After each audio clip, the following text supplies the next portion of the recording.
আসসালামু আলাইকুম সবাইকে। আশা করি সবাই অনেক ভালো আছেন। এটা হচ্ছে আমাদের সেই পাটের জমি। অনেকদিন পরে আজকে আসলাম ক্ষেত দেখতে।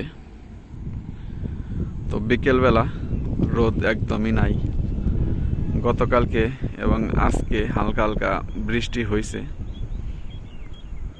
তো এই দেখেন আমাদের ক্ষেতের আশেপাশে যে জমিগুলো আছে সেই জমিগুলা, আর আমাদের পাশের যে ক্ষেত আছে সেই ক্ষেত।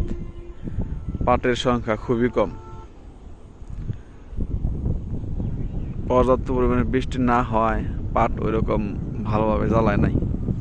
পাটের চাইতে ঘাসের পরিমাণ অনেক বেশি। তো এই ঘাসগুলা, এই যে আমাদের পাশের যে ক্ষেত আছে সেই পাশের ক্ষেতে নিড়ানি দেওয়া হইতেছে। নিড়ানি মানে হইতেছে পাট ক্ষেতের যে ঘাসগুলো আছে সেই আগাছাগুলো আলাদা করে ফেলা। তো আমাদের ক্ষেতে এখনো নিড়ানি দেওয়া হয় নাই, যদিও ক্ষেতটা অনেক বড়।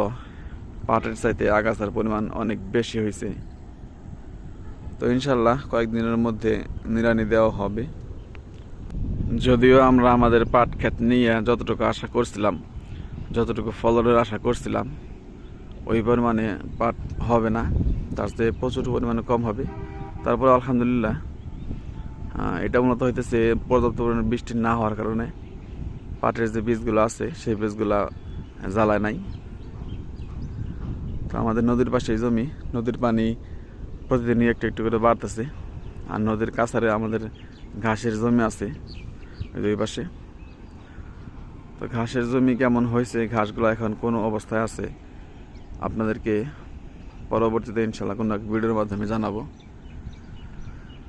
তো পাট গাছগুলো দেখেন, এখানে কোনো পাট গাছ, এইটুকুর মধ্যে কোনো পাট গাছ জ্বালায় নাই। যদি পর্যাপ্ত পরিমাণে বৃষ্টি হইতো তাহলে এটুকুর মধ্যে অনেক পাট গাছ জ্বালাইতো। তো পাট গাছের সংখ্যা খেতে খুবই কম। তো ঘাস নিড়ানি দেওয়ার পরে আপনাদেরকে দেখাবো। এখন ক্যামেরায় মানে বোঝা যাইতেছে না। যখন আগাছা পরিষ্কার করা হবে তারপরে আমি আপনাদেরকে দেখাবো যে পাট গাছের কেমন হয়েছে, পাট গাছের সংখ্যা কীরকম হয়েছে।